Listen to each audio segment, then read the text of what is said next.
ఆహ్, మీరు వీలైతే ఏం చేయండంటే, ఒకవేళ ప్రోబయాటిక్ రావాలి అని అనుకుంటే గనక క్యాబేజ్ ఉంటది గదా! క్యాబేజ్ తురుముని అవును హ్మ్, మేడం. వెనిగర్‌లో కాస్త వీటిలల్లో వేసి ఒక 3, 4 డేస్ సార్కార్ట్ అని మీరు కొట్టి చూస్తే మీకొస్తుంది. దాన్ని ఓకే. పచ్చడిలాగా చేసి హ్మ్. అది పంపించండి బాటిల్‌లో.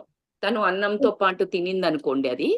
ఓకే. సో, ఓకే తనకా మేడం. ప్రోబయాటిక్ రావడం జరుగుతుంది. అంటే ప్రోబయాటిక్ ఎందుకు అంటే, మనకు బాడీలో జనరల్‌గా మన గట్ మైక్రోబయామ్ అంటే, మన గట్‌లో దుష్ట శక్తులు రాకుండా మన అంటే వేరే ఏమైనా వైరస్ అట్లా వచ్చినా ఫైట్ చేయడానికి మన లోపల గూడా ఒక బాక్టీరియా ఉంటది. Good bacteria oh! కాకపోతే. ఓకే. So, okay madam. దానికోసమనే అది మన జనరల్‌గా పచ్చడ్లల్లో ఇప్పుడు ఆవకాయ అవి ఉంటాయి కదా!